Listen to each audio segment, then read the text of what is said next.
Hi hello friends, welcome back to me Arpita vlogs. ಯಾರೆಲ್ಲ ನಮ್ಮ ಚಾನೆಲ್ನ ನೋಡ್ತಾ ಇದ್ದೀರಾ, ಪ್ಲೀಸ್ ಬೇಗ ಸಬ್ಸ್ಕ್ರೈಬ್ ಮಾಡ್ಕೊಳ್ಳಿ. ವಿಡಿಯೋ ಇಷ್ಟ ಆಯಿತು ಅಂದರೆ ಒಂದು ಲೈಕ್ ಮಾಡಿ, ಶೇರ್ ಮಾಡಿ. ಇವತ್ತಿನ ವಿಡಿಯೋದಲ್ಲಿ ನಾನು ಗೋಧಿ ನುಚ್ಚಿನ ಪಾಯಸನ ಮಾಡ್ತಾಯಿದ್ದೀನಿ. ಇದು ತುಂಬ ಆರೋಗ್ಯಕ್ಕೆ ಒಳ್ಳೆಯದು ಮತ್ತು ತುಂಬ ರುಚಿಯಾಗಿ ಕೂಡ ಇರುತ್ತೆ. ಒಂದೇ ಥರ ಪಾಯಸ ತಿಂದು ಇರುತ್ತೆ. ಈ ಥರ ಕೂಡ ಮಾಡ್ಕೊಂಡು ತಿಂದರೆ ತುಂಬ ರುಚಿಯಾಗಿರುತ್ತೆ. ಹಾಗೆ ಮಾಡೋದು ಕೂಡ ತುಂಬ ಸುಲಭ. ಇದು 20 ನಿಮಿಷಗಳಲ್ಲಿ ಆಗೋಗುತ್ತೆ. ಇದನ್ನು ಹೇಗೆ ಮಾಡೋದು, ಇಂಗ್ರೀಡಿಯೆಂಟ್ಸ್ ಏನು ಅಂತ ನೋಡೋಣ ಬನ್ನಿ. ಗೋಧಿ ನುಚ್ಚು, ಬೆಲ್ಲ, ಹಾಲು, ತೆಂಗಿನ ಹಾಲು, ಡ್ರೈ ನಟ್ಸ್, ಗೋಡಂಬಿ ದ್ರಾಕ್ಷಿ, ಏಲಕ್ಕಿ ಪುಡಿ. ಇವಾಗ ಒಂದು ಕುಕ್ಕರ್ನ ಇಟ್ಕೊಂಡು ಅದಕ್ಕೆ ನಾನು 1 ಬೌಲ್ ಆಗೋವಷ್ಟು ದಪ್ಪದಾಗಿರೋವಂಥ ಗೋಧಿ ನುಚ್ಚನ್ನು ಹಾಕ್ಕೊತಾ ಇದ್ದೀನಿ. ಹಾಕ್ಕೊಂಡು ಇದನ್ನು ರೋಸ್ಟ್ ಮಾಡ್ಕೋಬೇಕಾಗುತ್ತೆ. ಮೀಡಿಯಮ್ ಫ್ಲೇಮ್ನಲ್ಲೇ ಇಟ್ಕೊಂಡು ಇದನ್ನು ಜಾಸ್ತಿ ಹೊತ್ತು ರೋಸ್ಟ್ ಮಾಡ್ಕೋಬೇಕು. ನಾವು ಒಂದು 5 ನಿಮಿಷನಾದರೂ ಮಾಡ್ಕೋಬೇಕಾಗುತ್ತೆ. ತುಂಬ ರೋಸ್ಟ್ ಆದ್ರೇ ಇದು ತಿನ್ನೋದಕ್ಕೆ ಪಾಯಸ ಚೆನ್ನಾಗಿರುತ್ತೆ. ಇದು ತುಂಬ ರೋಸ್ಟ್ ಆಗಲಿಲ್ಲ ಅಂತ ಅಂದರೆ ಹಸಿ ಇರುತ್ತೆ.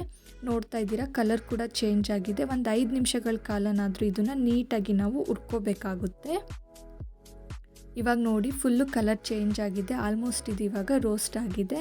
ತೋರಿಸ್ತೀನಿ ನೋಡಿ ಒಂದ್ಸಲ ನಿಮಗೆ. ಇಷ್ಟು ರೋಸ್ಟ್ ಆಗಿದೆ ಇದು.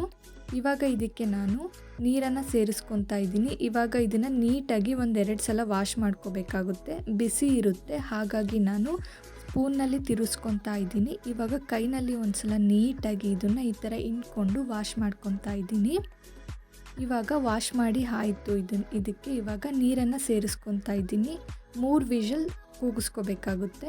ತುಂಬ ಜಾಸ್ತಿ ವಿಷಲ್ ಕೂಗಿಸ್ಕೋಬೇಡಿ. ಯಾಕೆ ಅಂತಂದರೆ ತಿನ್ನಬೇಕಾದ್ರೆ ಪಾಯಸಕ್ಕೆ ಗೋಧಿ ನುಚ್ಚು ಬಾಯಿಗೆ ಸಿಗ್ತಾ ಇರಬೇಕು. ಹಾಗಿದ್ರೇ ಚೆನ್ನಾಗಿರುತ್ತೆ. ಮತ್ತು ತುಂಬ ಸಣ್ಣದು ಕೂಡ ತಗೋಬೇಡಿ, ದಪ್ಪದೇ ಇರಲಿ. ಇವಾಗ ಲಿಡ್ನ ಕ್ಲೋಸ್ ಮಾಡಿ 3 ವಿಷಲ್ ತಗೋಬೇಕು. ಅಷ್ಟರಲ್ಲಿ ನಾನು ಒಂದು ಪಾತ್ರೆನ ಇಟ್ಕೊಂಡು ಬೆಲ್ಲನ ಹಾಕ್ಕೊತಾ ಇದ್ದೀನಿ. ಇದು ಬೆಲ್ಲದ ಸಿರಪ್ ತಗೊಳ್ಳೋದಕ್ಕೋಸ್ಕರ. ಇದು ಪಾಕ ಎಲ್ಲ ಏನು ಬರೋದು ಬೇಡ, ಜಸ್ಟು ಬೆಲ್ಲ ಎಲ್ಲ ಕರಗಿದ್ರೆ ಸಾಕು, ಅಷ್ಟೇ. ಬೆಲ್ಲದ ಸಿರಪ್ ರೆಡಿ ಆಗುತ್ತೆ. ಇದನ್ನು ಕೂಡ ಮೀಡಿಯಮ್ ಫ್ಲೇಮ್ನಲ್ಲಿ ಇಟ್ಕೊಂಡು ಬೆಲ್ಲ ಕರಗಿಸೋವರೆಗೂ ಕುದಿಸ್ಕೊತಾ ಇದ್ದೀನಿ. ಇವಾಗ ಇದು ಕೂಡ ರೆಡಿ ಆಯಿತು. ಇವಾಗ ಅಷ್ಟರಲ್ಲಿ ಇದು ವಿಷಲ್ ಕೂಡ ಬಿಟ್ಟಿದೆ. ಇವಾಗ ಇದು ಲಿಡ್ನ ಓಪನ್ ಮಾಡಿ ತೋರಿಸ್ತೀನಿ ನೋಡಿ. ಎಷ್ಟು ಫುಲ್ಲು ಉಪ್ಮಾ ಹೇಗೆ ಅರಳ್ಕೊಂಡಿರುತ್ತೋ ಬೆಂದ ಮೇಲೆ ಆ ಥರ ಆಗಿರುತ್ತೆ. ನಾನು ಹಾಕಿದ್ದು 1 ಬೌಲ್ ಅಷ್ಟೇ. ನೋಡಿ ಎಷ್ಟೊಂದಾಗಿದೆ ಅಂತ ನೀವೇ ನೋಡ್ತಿದ್ದೀರಾ. ಇವಾಗ ಇದಕ್ಕೆ ನಾನು ಬೆಲ್ಲದ ಪಾಕ ಮಾಡಿಟ್ಕೊಂಡಿದ್ದೆ ಅಲ್ವಾ, ಅದನ್ನು ಇದರೊಳಗಡೆ ಸೋಸ್ಕೊತಾ ಇದ್ದೀನಿ. ಕಲ್ಲಿರುತ್ತೆ ಬೆಲ್ಲದಲ್ಲಿ, ಹಾಗಾಗಿ ಶೋಧಿಸ್ಕೋಬೇಕು ಇದನ್ನು. ಇವಾಗ ಇದಕ್ಕೆ ಒಂದು ಒಳ್ಳೆ ಮಿಕ್ಸ್ ಕೊಡಬೇಕು ನಾವು. ಇದನ್ನು ಕೂಡ ನಾನು ಮೀಡಿಯಮ್ ಫ್ಲೇಮ್ನಲ್ಲೇ ಇಟ್ಕೊಂಡು ಮಾಡ್ತಾಯಿದ್ದೀನಿ. ಇವಾಗ ನೀಟಾಗಿ ಒಂದೊಳ್ಳೆ ಮಿಕ್ಸ್ ಕೊಟ್ಟ ಮೇಲೆ ಇದಕ್ಕೆ ನಾವು ಹಾಲನ್ನು ಮಿಕ್ಸ್ ಮಾಡ್ಕೋಬೇಕು. ಫಸ್ಟು ನಾನು ತೆಂಗಿನ ಹಾಲನ್ನು ಹಾಕ್ಕೊತಾ ಇದ್ದೀನಿ.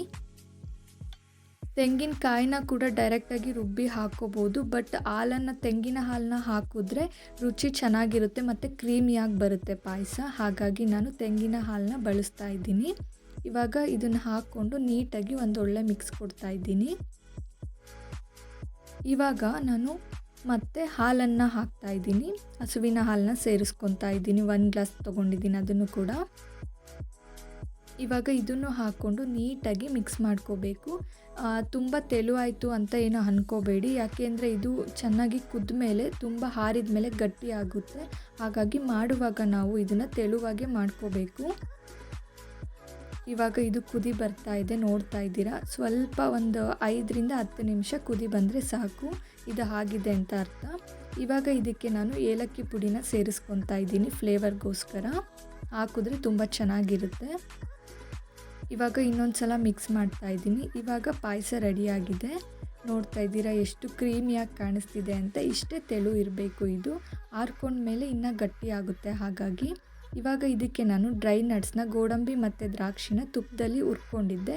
ಇವಾಗ ಅದನ್ನು ಕೂಡ ಸೇರಿಸ್ಕೊತಾ ಇದ್ದೀನಿ ನಾನು. ಹಾಗೆ 1 ಸ್ಪೂನ್ ತುಪ್ಪನೂ ಕೂಡ ಅದರೊಳಗಡೆ ಸೇರಿಸ್ಕೊತಾ ಇದ್ದೀನಿ. ಹಾಕ್ಕೊಂಡು ಒಂದೊಳ್ಳೆ ಮಿಕ್ಸ್ ಕೊಡ್ತಾ ಇದ್ದೀನಿ.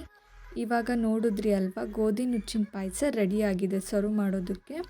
ತುಂಬಾ ರುಚಿಯಾಗಿರುತ್ತೆ. ಇವಾಗ ಒಂದು ಸರ್ವಿಂಗ್ ಬೌಲ್ನ ಇಟ್ಕೊಂಡು ಗೋಧಿ ನುಚ್ಚಿನ ಪಾಯಸನ ಸರ್ವ್ ಮಾಡಿಕೊಂಡ್ರೆ ತಿನ್ನೋದಕ್ಕೆ ಬಿಸಿಯಾಗಿ ತುಂಬ ಅಂದರೆ ತುಂಬ ಟೇಸ್ಟಿಯಾಗಿರುತ್ತೆ. ನನಗಂತೂ ತುಂಬ ಇಷ್ಟ ಆಯಿತು. ನಮ್ಮ ಮನೇಲಿ ಎಲ್ಲರೂ ಇಷ್ಟಪಟ್ಟು ತಿಂತಾರೆ ಇದನ್ನು. ನಿಮಗೂ ಕೂಡ ಈ ವಿಡಿಯೋ ಇಷ್ಟ ಆಯಿತು ಅಂತ ಅಂದ್ಕೊತೀನಿ. ವಿಡಿಯೋ ಇಷ್ಟ ಆಯಿತು ಅಂತ ಅಂದರೆ ಒಂದು ಲೈಕ್ ಮಾಡಿ, ಹಾಗೆ ನೀವು ಕೂಡ ಮನೇಲಿ ಮಾಡಿ ಹೇಗಿತ್ತು ಅಂತ ನಿಮ್ಮ ಅಭಿಪ್ರಾಯನ ಕಮೆಂಟ್ ಮೂಲಕ ತಿಳಿಸಿ. ಖಂಡಿತ ಈ ವಿಡಿಯೋ ನಿಮ್ಗೆ ಇಷ್ಟ ಆಯಿತು ಅಂತ ಅಂದ್ಕೊತೀನಿ. ಇದೇ ಥರ ಇಂಟ್ರೆಸ್ಟಿಂಗ್ ವಿಡಿಯೋದೊಂದಿಗೆ ಮತ್ತೆ ಸಿಗ್ತೀನಿ. Thank you for watching.